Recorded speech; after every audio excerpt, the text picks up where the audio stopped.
with their policy title, Managing Through Emergencies and Catastrophes with NADMA. Let's give them a round of applause, ladies and gentlemen. Group 23, you have the floor.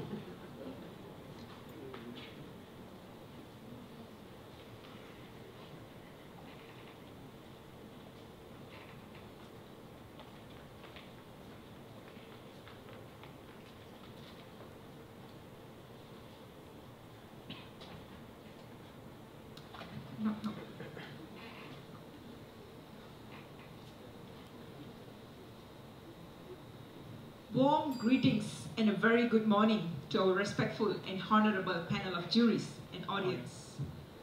Let me ask you, have you ever imagined yourself being stuck in a car that is submerging in a massive flood?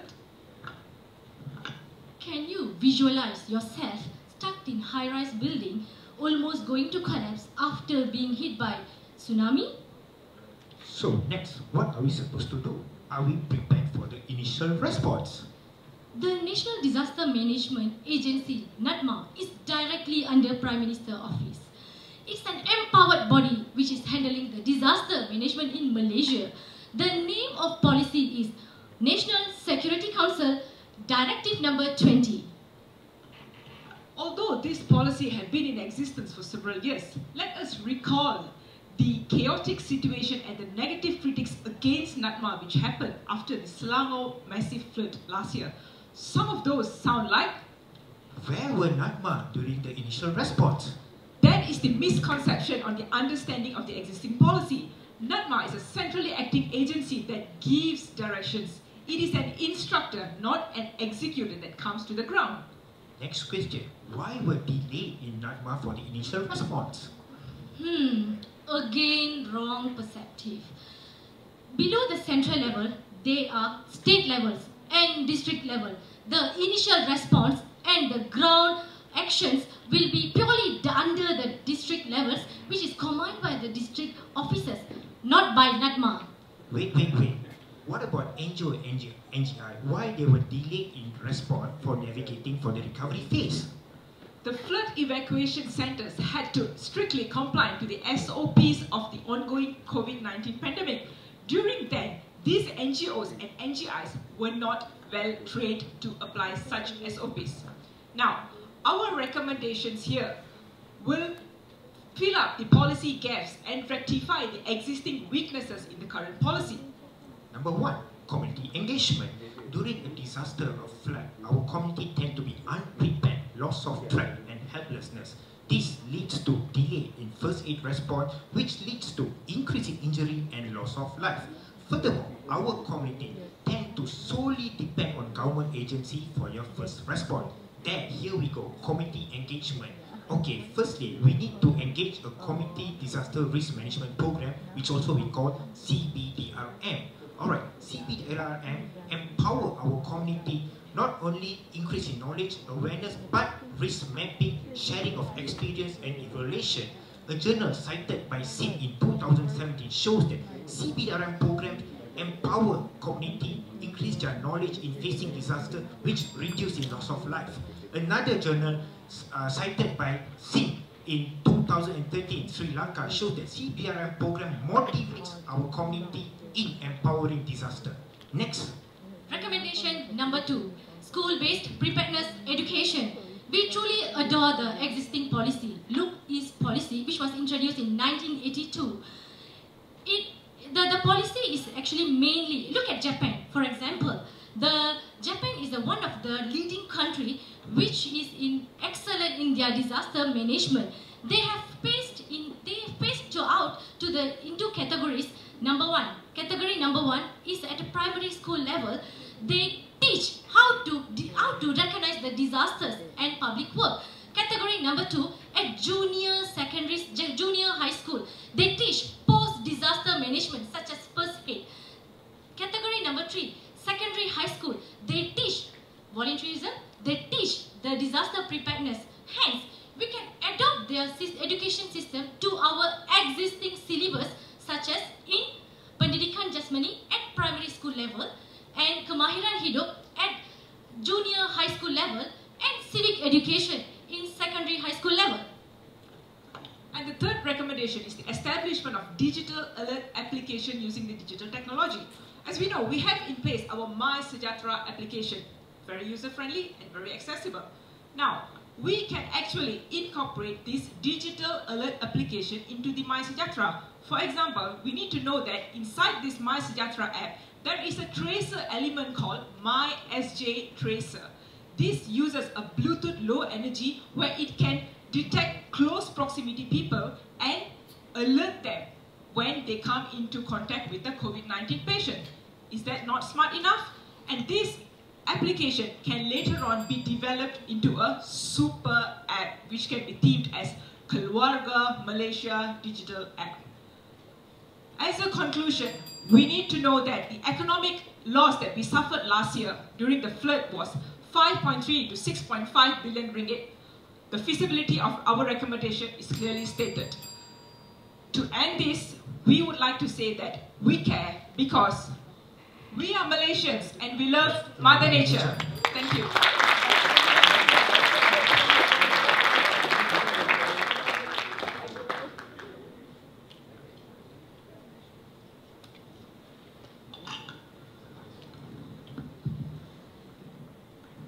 Thank you. I have a question here. In terms of your policy gap, right, you've highlighted current framework is not adapted to the pandemic situation. So how about post-pandemic? So after pandemic, as we are getting used to it, do you think it will be more feasible and the framework will be more adaptable? Thank you for the question. We actually, this is to acknowledge the effort of NADMA itself. NADMA has already came up with a framework that is very adaptive to the current pandemic situation. It is called the Agenda Pengurusan Bencana under the advice of Ministry of Health already. So the execution should be even more strengthened by addressing our policy suggestion. Thank you. I think your presentation was impressive. My question is directed to the app. So recently, last week, the Parliament questioned about numbers of apps by government, and it led up to about 200 apps by all government agencies alone. How would you address the question of uptake of the apps and continuous usage of the apps in light of, you know, that these communities might not have access to smartphones and they're out of bounds or out of reach during an emergency, number one, and number two, how would you incentivize them to uptake such an app which leads to a sole app? Thanks. Here I have mentioned about the existing mySejahtera app. Let me just give a very brief output about the mySejahtera. The mySejahtera app, according to the latest press statement in the My Mail dated March 27, our Health Minister, Khairi Jamaluddin, has stated that mySejahtera is now fully owned by the government and the main owner is given to Ministry of Health. So the data secrecy is also guaranteed in the app. This starts the way to go by using the mySejahtera app in the future where other ministries and their apps can be incorporated into mySejahtera and make it as a one app.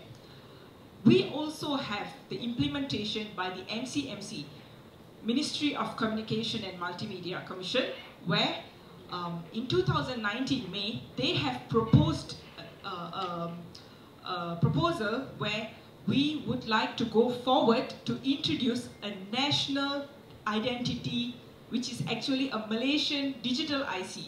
So this Malaysian digital IC has passed the cabinet meeting and is expected to be fully implemented by 2024.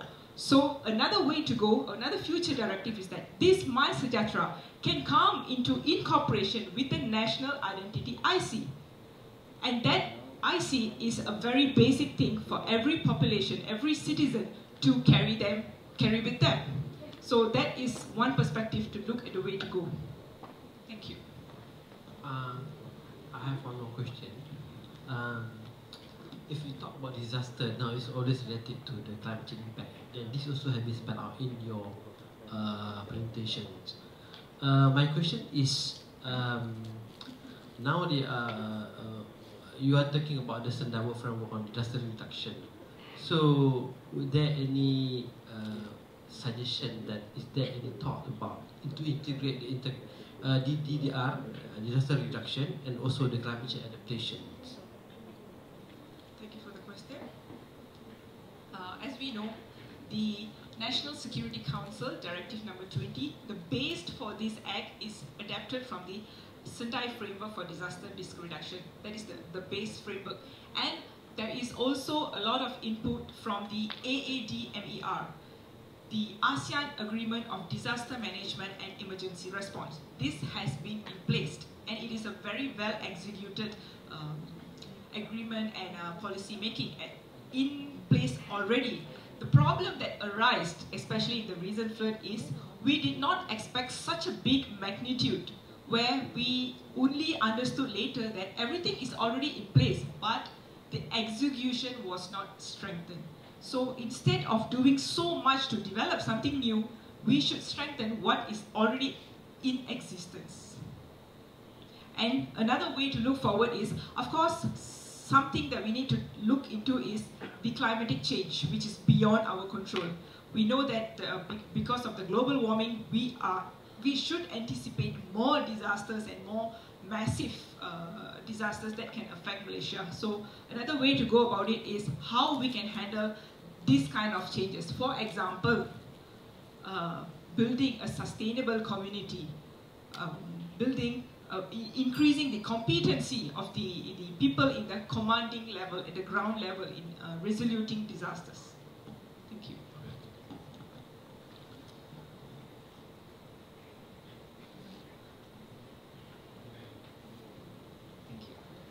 Thank you, Group 23 from UK. Can I invite Group 23 to remain on stage for a quick photo session?